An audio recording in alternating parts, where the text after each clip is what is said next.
يا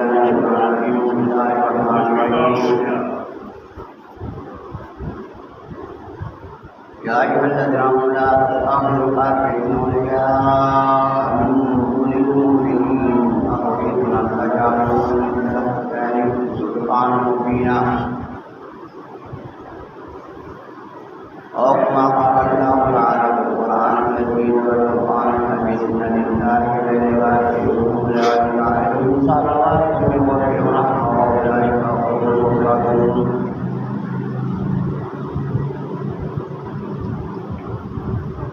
إن لله إنه إليه راجعون اللهم أجرني في مصيبتي واغفر لي خيرا منها وإلينا ربنا منقلبون يسبح لله ما في السماوات والأرض العزيز الحكيم هو الذي بعث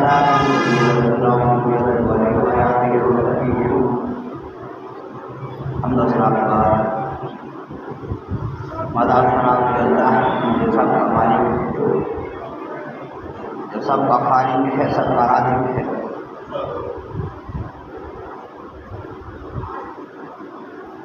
اللہ جل شانہ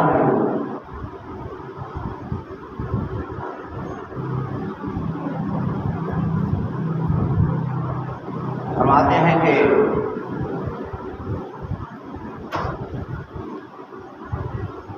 اللہ یبسط الرزق لمن یشاء ویقدر تو میں جس کا چاہتا ہوں رزق بڑھا دیتا ہوں جس کا چاہتا ہوں گھٹا دیتا ہوں لاؤ مقالید السماوات والارض زمین آسمان کی دنیا میرے ہاتھ ہے فرمایا جتنی کائنات بھی ہے جو بھی ذی روح ہے ما من دابۃ الا هو آخذ بناصیتها وہ ساری قدرت کے ہاتھ میں ہے ما من دابۃ الا علی اللہ رزقها کوئی بھی جاندار ایسا نہیں ہے جس کا رزق اللہ کے ذمہ نہیں ہے دابۃ سے مراد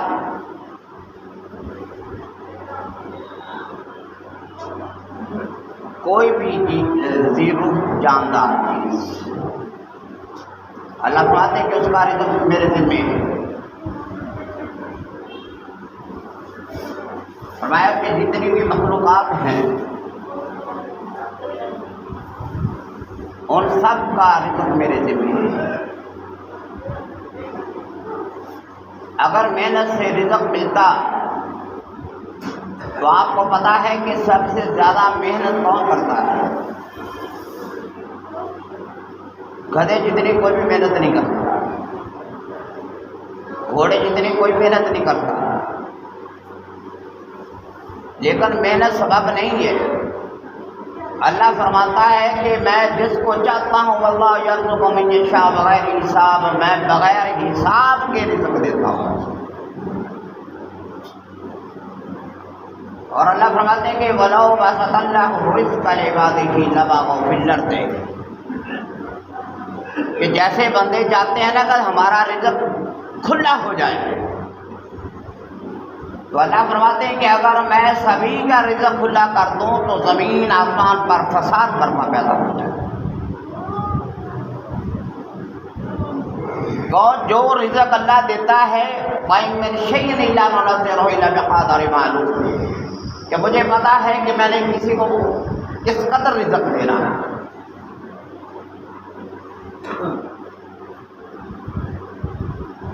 اور جو شخص یہ سمجھتا ہے کہ میرے کمانے سے یا میں محنت کرتا ہوں میرے کام کرنے سے گھر چلتا ہے میرے کام کرنے سے میرے بچے کھاتے ہیں یہ ایک سبب ہے لیکن حقیقت میں جو رازق ہے وہ اللہ ہے الذی هو یطعمنی ویسقین حضرت ابراہیم علیہ السلام نے فرمایا کہ میرا اللہ ہے جو مجھے کھانا بھی دیتا ہے مجھے پلاتا بھی ہے پانی بھی دیتا ہے اور وَإِذَا مَرِضْتُ فَهُوَ يَشْفِينِ جب میں بیمار ہوتا ہوں تو اللہ ہی شفا دیتا ہے اور اس آیت کو یاد کرنا چاہیے کہ وَإِذَا مَرِضْتُ فَهُوَ يَشْفِينِ، کہ اے مالک جب میں بیمار ہوتا ہوں تو شفا دیتا ہے۔ وَنُنَزِّلُ مِنَ الْقُرْآنِ مَا هُوَ شِفَاءٌ وَرَحْمَةٌ لِّلْمُؤْمِنِينَ، اللہ فرماتے ہیں قرآن کے اندر جو کچھ بھی اترا ہے وہ سب شفا ہے۔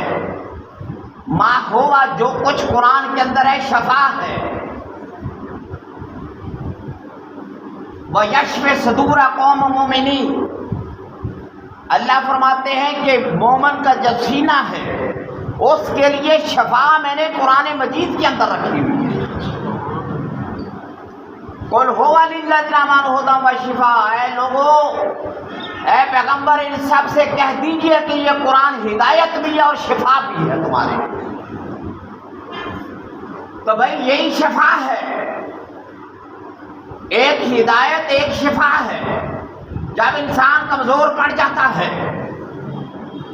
کہتے ہیں اسے ہاسپٹل میں لے جاؤ، اسے فلاں ڈاکٹر کے پاس لے جاؤ، طبیب کے پاس لے جاؤ، فلانے معالج کے پاس لے جاؤ تاکہ وہ اس کا علاج کر سکے۔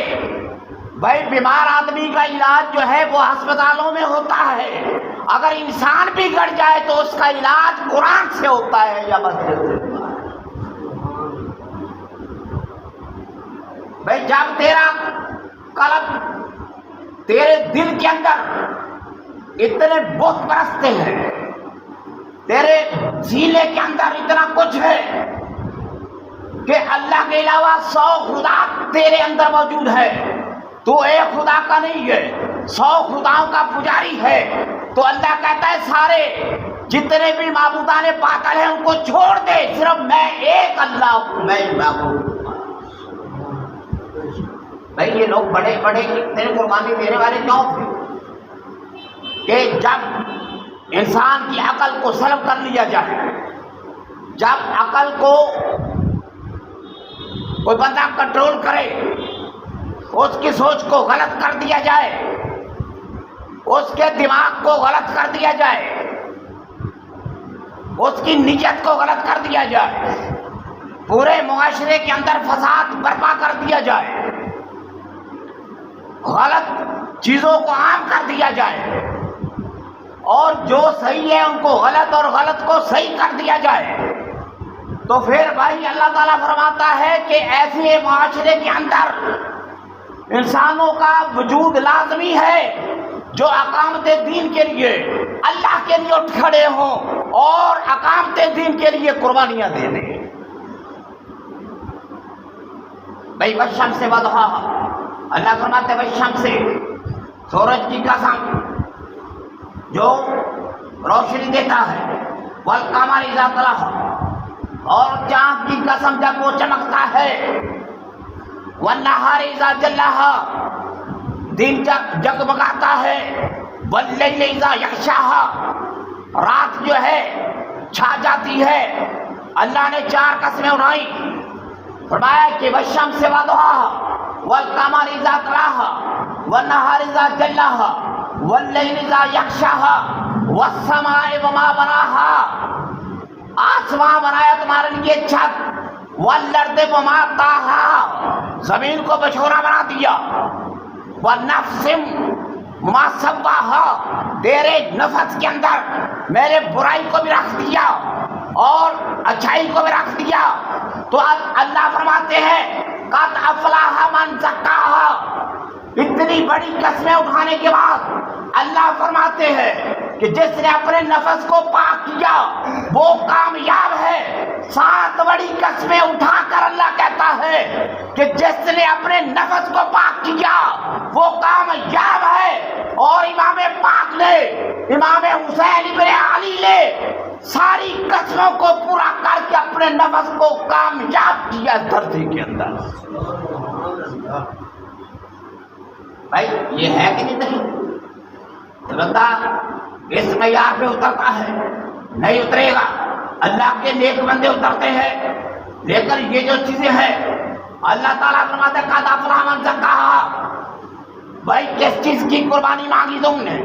جان کی، جان کی قربانی دی، مال مانگا، مال کو اللہ کے راستے میں، خاندان کو اللہ کے راستے میں، ہر ایک چیز کو جو بندہ اللہ کے راستے میں قربان کر دیتا ہے تو جو سارا کچھ اپنی نماز ان صلاتی ونسو کی، میری نماز، میری قربانی، میری زندگی، میری حیات، میری ممات، یہ سب اللہ کے لیے ہے، اس کا کوئی شریک نہیں ہے۔ اور میں سب سے پہلا، نبی فرماتے ہیں گواہ ہوں اس بات پر، وَأُمِرْتُ أَنْ أَكُونَ مِنَ الْمُسْلِمِينَ، کہ اللہ کا کوئی شریک نہیں ہے، اس بات پر میں سب سے بڑی گواہی دیتا ہوں۔ بھائی مال کی ضرورت پڑی، دین کو مال دیا امام پاک نے، خاندان کی ضرورت پڑی، خاندان دیا اللہ کے راستے میں، پیسے کی ضرورت پڑی، یہ خون دیا، اے کربلا کی خاک اس احسان کو نہ بھول، تڑپی ہے تجھ پہ لاش جگر گوشہ بطول، مظلوم کے لہو سے تیری پیاس بجھ گئی، سیراب کر گیا تجھے خون لگے رسول۔ یہ چیز ہے، یہ سیراب کیا زمین کو، یہ زمین ہے، یہ کیا وادی ہے۔ کہتے ہیں کہ بھائی سب سے بڑا آدمی وہ ہے جو دین کا محافظ ہے، سب سے بڑا آدمی وہ ہے جو سنت کا محافظ ہے، سب سے بڑا آدمی وہ ہے جو قرآن کا محافظ ہے، سب سے بڑا آدمی وہ ہے جو قرآن کی تفسیر کا محافظ ہے، سب سے بڑا آدمی وہ ہے جو قبلے کا محافظ ہے، سب سے بڑا آدمی وہ ہے جو بیت اللہ کا محافظ ہے، سب سے بڑا آدمی وہ ہے جو برائیوں سے بچا کر نیکیوں کی طرف لے کر جاتا ہے۔ تو یہ ساری صفات امام پاک کے اندر، امام حسین کے اندر موجود تھی تو اللہ نے اس کو قبول فرما لیا۔ یہ ہے ان صلاتی، اے مالک میری نماز، میرا روزہ، میرا حج، میرا زکوٰۃ۔ فرمایا یا اللہ ایک علی اصغر نہیں، کئی علی اصغر تیرے راستے میں قربان کر دیے جائیں۔ فرمایا امام پاک نے جب حرملہ کا تیر لگا، علی اصغر کا خون اچھلا، فرمایا اے بیٹے تو اللہ کے نزدیک حضرت صالح علیہ السلام کی اونٹنی سے بھی زیادہ درجہ رکھتا ہے۔ بھائی جان دینی پڑتی ہے، قربانی دینی پڑتی ہے، ایسے نہیں ہے کوئی مقام محمود پر کھڑا ہو گیا، تم نے فرمایا صدا دی، تم نے اللہ اکبر اللہ اکبر اللہ اکبر اللہ اکبر، اشہد ان لا الہ الا اللہ، اشہد ان لا الہ الا اللہ، اشہد ان محمد رسول اللہ، اشہد ان محمد رسول اللہ، حی علی الصلاۃ حی علی الصلاۃ حی علی الفلاح حی علی الفلاح، اللہ اکبر اللہ اکبر لا الہ الا اللہ۔ فرمایا میرے پاک نبی نے جس نے یہ کلمات سنے اس کے بعد پڑھا اشہد ان لا الہ الا اللہ وحدہ لا شریک لہ واشہد ان محمدا عبدہ ورسولہ۔ آگے ایک چیز ہے جو عموماً فلیکس پر نہیں لکھی جاتی، جو پوری حدیث ہے اس کے اندر ہے رضیت باللہ ربًا، کہ اے اللہ میں راضی ہوا تیرے رب کے ہونے پر، وبالاسلام دینا، اسلام کے دین ہونے پر راضی ہوا، وبمحمد النبی الرحمت، اور محمد مصطفیٰ کے اللہ کے رسول ہونے پر راضی ہوا۔ تو حضرت عمر ابن خطاب کہتے ہیں جو آدمی یہ کلمات پڑھتا ہے قیامت کے دن وہ مقام شفاعت پر پاک رسول اس کی شفاعت کے لیے دعا کریں گے، یا اللہ اس کو جنت میں بھیج۔ بھائی تیرا یہ عمل ہے کہ تو نے اذان سنی، تو نے نماز پڑھی، تو نے یہ دعا پڑھی، تو نبی کی شفاعت کا حقدار بن گیا۔ تو جس نے سارا کچھ اللہ کے راستے میں قربان کر دیا، جس نے اپنی ذات کو، اپنی بات، ہر ایک چیز کو اللہ کے راستے میں قربان کر دیا، فرمایا میرے پاک نبی نے ایک شہید کے بدلے میں اللہ تعالیٰ 70 آدمیوں کو جہنم سے آزادی دے گا. ایک حافظ قرآن کے سبب سے اللہ تعالیٰ 10 آدمیوں کو جنت میں بھیجے گا. ایک عالم کی سیاہی سے علم دین لکھنے والا، علم دین پڑھنے والا 500 آدمی اس کی شفاعت پر جنت میں جائیں گے. حافظ قرآن کی شفاعت پر 10 آدمی، ایک شہید پر 70 آدمی. اور آپ خود اندازہ لگائے کہ جو پورے خاندان سمیت اللہ کے راستے میں شہید ہو گیا وہ کتنے آدمیوں کو جنت میں لے کر جائے گا. بھئی عام آدمی کی شفاعت کے بدلے میں 10 آدمی، لیکن امام حسین کی شفاعت اتنی بڑی ہوگی کہ لاکھوں کروڑوں لوگ اللہ تعالیٰ اس کی شفاعت قبول فرمائے گا. یہی تو فرمایا تھا. ابن زیاد کے دربار سے جب باہر نکلے تو وہاں پر نیزے پر سر امام پاک کا تھا. آگے سے ایک آدمی عمارت کے اندر قرآن پڑھ رہا تھا. اس نے کہا کہ اصحاب کہف کا قصہ، اما حسبت ان اصحاب الکہف والرقیم عجبا، اصحاب کہف کا قصہ جو کتنا عجب ہے، کتنا بلند تر ہے. تو امام پاک کے سر سے آواز آئی کہ میرا اس طرح سے کربلا میں مر جانا، شہید ہو جانا، اس طرح درباروں میں پھرایا جانا گلیوں میں اصحاب کہف سے بھی زیادہ عظمت والا ہے. ایک کلیسا، وہ آدمی کہتے ہیں کہ ہم راستے سے گزر رہے تھے، دربار جا رہے تھے یزید کے، ایک کلیسا کے بعد سے گزرے. اس کلیسا میں ایک آدمی کہتا میں داخل ہوا. میں داخل ہونے کے بعد وہاں پہ لکھا ہوا تھا اترجمتن قتلت حسین شفاعت جد یوم القیامت. اور وہ آدمی جنہوں نے امام حسین کو شہید کیا وہ قیامت کے دن اس کے نانے کی شفاعت کے حقدار کس طرح سے بن سکتے ہیں؟ بھائی جن لوگوں نے امام پاک کو شہید کیا اب ان کو شفاعت بھی مل جائے؟ فرمایا نہیں مل سکتی. جنہوں نے اس مظلوم کربلا کو اس طرح سے شہید کیا کہ اس کی لاش پہ گھوڑے دوڑائے گئے. پامالی حرمت کی سب سے بدترین مثال کہ مرنے کے بعد تو دشمنیاں ختم ہو جاتی ہے، لیکن ان لوگوں نے بدترین دشمنوں نے حسین پاک کے بدن سے لباس تک اتار دیا.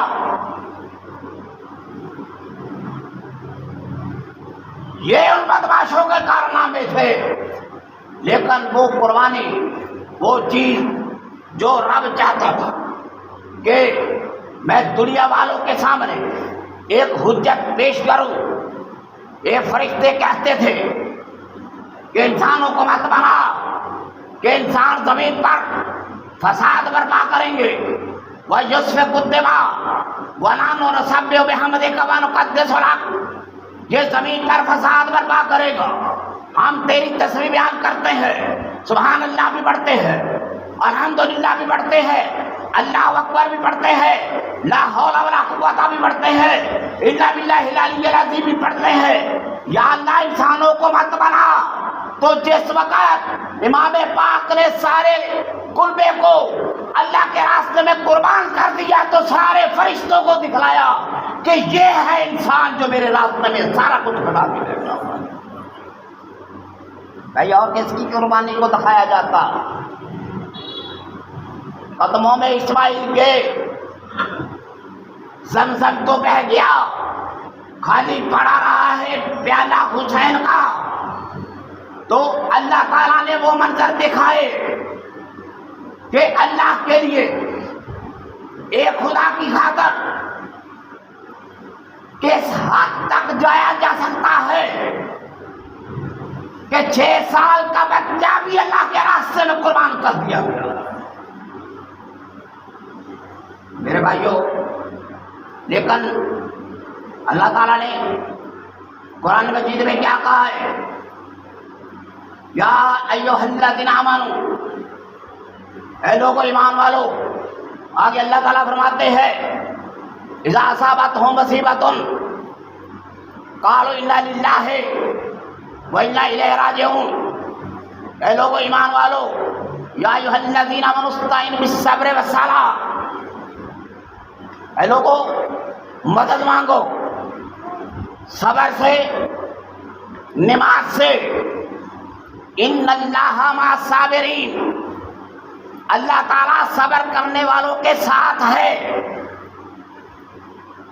یا ایھا الذین آمنوا استعینوا، تو بھائی صاحب جو قربانی دی گئی اللہ کے راستے میں،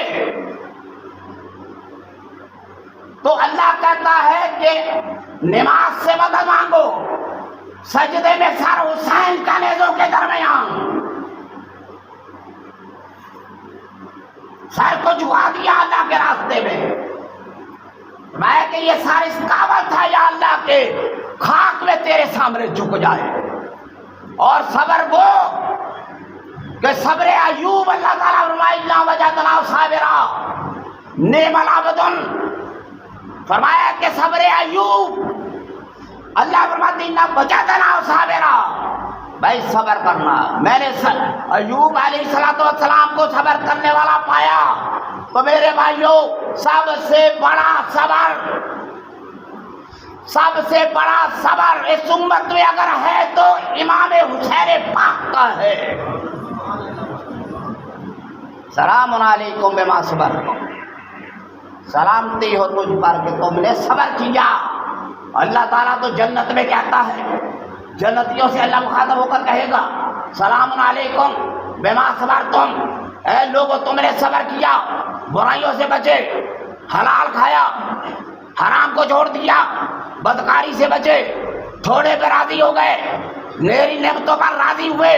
سلام علیکم بما صبرتم، تم نے صبر کیا میری عطا پر۔ اور حسین پاک وہ ہے کہ جس کو کربلا کی سرزمین پر اللہ نے کہا سلام علیکم بما صبرتم۔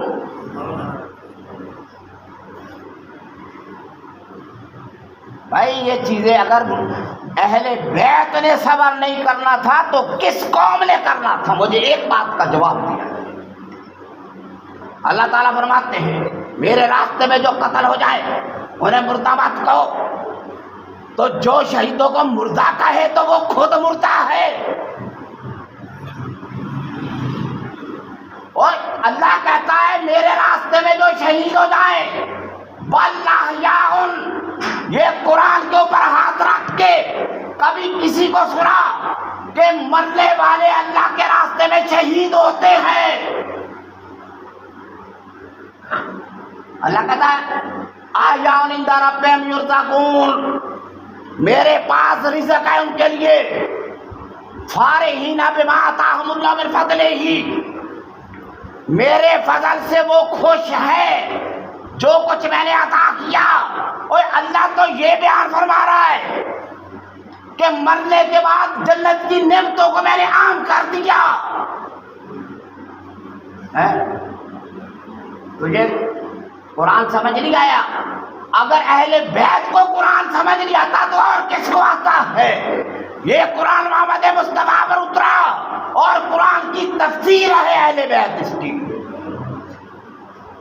تم لوگوں کو بے وقوف بناتے ہو، وہ کر دیا یہ کر دیا۔ قرآن کہتا ہے وبشر الصابرین، بشارت ہے صبر کرنے والوں کے لیے، ان کے لیے ایک ہی بات ہے انا للہ و انا الیہ راجعون۔ اور ادھر 14 بندے مر گئے ایک آدمی کے، اس کے بعد لوگ آگے کہتے ہیں اللہ کا حکم، وہ کہتا جی مجھے منظور ہے۔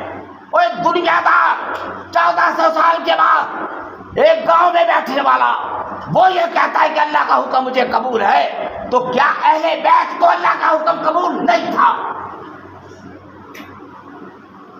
ہے؟ دیکھو نا جو سبق پڑھایا یہ سبق تھا، یہ وہ سبق نہیں ہے جو ہم نے رنگ دے دیا بھائی۔ سبق یہ تھا مقاصد حسین میں کہ دین زندہ رہ جائے، اذان زندہ رہ جائے، تلاوت زندہ رہ جائے۔ فرمایا کہ امام زین العابدین نے اے لوگوں شراب سے بچو، شراب ہاتھوں میں پکڑ کر جھومنے والوں، کہ امام حسین کے قاتلوں میں اکثر شرابی لوگ تھے۔ کیا امام زین العابدین 95 ہجری میں بہت ہوئے، 18 بیٹے ان کے، انہوں نے کربلا نہیں دیکھا؟ کتنے سال گزرا؟ کون سی ریچول ہے، کون سی چیز ہے جو ایجاد کی انہوں نے؟ 18 بیٹے، کوئی نہ کوئی تو ثبوت ہوتا بھائی۔ ایک چیز کا ثبوت دے دے کہ اگر صبر کے علاوہ ان لوگوں نے کچھ کیا، انہوں نے یہی کہا جو حضرت یعقوب علیہ السلام نے کہا تھا، انما اشکو بثی بحضری اللہ، اے اللہ ہم اپنے غم دکھ کی فریاد اللہ تجھ سے کرتے ہیں، اس سے کرتے ہیں۔ لیس منا من غشا فلا لیس منا، جو ملاوٹ کرے وہ مجھ میں سے نہیں ہے، وہ مجھ میں سے نہیں ہے۔ جو بڑوں کی عزت نہیں کرتا، چھوٹوں کا اکرام نہیں کرتا، نبی فرماتے لیسا منا، وہ مجھ میں سے نہیں ہے۔ جو اپنے والدین کی اطاعت نہیں کرتا، نبی فرماتے میری امت سے خارج ہے۔ اور فرمایا کہ لیسا منا من ضرب الحدود وشق الجیوب وذهب دعوى الجاہلیت، فرمایا وہ میرے میں سے نہیں ہے جو مصیبت کے وقت اپنے بالوں کو نوچے، اپنے کپڑوں کو نوچے اور آہو بقا کرے، گریہ زاری کرے، یہ کرے وہ کرے۔ دل کا غم ہونا اور چیز ہے، آنکھوں سے آنسو بہنا اور چیز ہے۔ نبی کہتے لیسا منا من ضرب الحدود، جو اپنے جسم پر، جیسے ہمارے یہ گاؤں میں عورتیں کرتی ہے، فوت ہونے کے بعد ادھم مچا دیتی ہے، اللہ کے نبی کہتے ہیں یہی رسمیں تو ختم کرنے کے لیے میں دنیا میں بھیجا گیا ہوں کہ ان چیزوں کو ختم کر دیا جائے۔ اور بھائی صاحب امام پاک کے فضائل کو، مصائب کو بیان کرنے کے لیے قرآن سے پڑھ کر اور منبع حیات کیا ہے؟ اگر قرآن سے، حدیث سے آپ فضائل مصائب بیان نہیں کر سکتے تو ہم اور کسی ایسے مصائب، ایسے فضائل کو نہیں مانتے جو میرے پاک رسول کی زبان سے نہ ہو یا قرآن کے اندر سے نہ ہو۔ سنت پر چل جو رسول کہتے ہیں، اس چیز پر چل جو حضرت امام حسین پاک نے 10ویں کی رات اپنی بہن سے فرمایا تھا کہ سیدہ، اے میری بہن قرآن کی تعلیم کو نہ بھولنا، میری لاش پر گھوڑے دوڑائے جائیں گے، گریہ زاری نہ کرنا، آہا نہ کرنا، آہو بقا کی سزائیں اہل بیت کے خیموں سے نہ نکلنی چاہیے۔ یہ وہ لوگ نہیں ہیں جو رونے والے تھے، یہ جانے دینے والے تھے، یہ سینہ ٹھوک کے کہنے والے تھے کہ اللہ کے راستے میں ہم نے سب کچھ قربان کیا ہے۔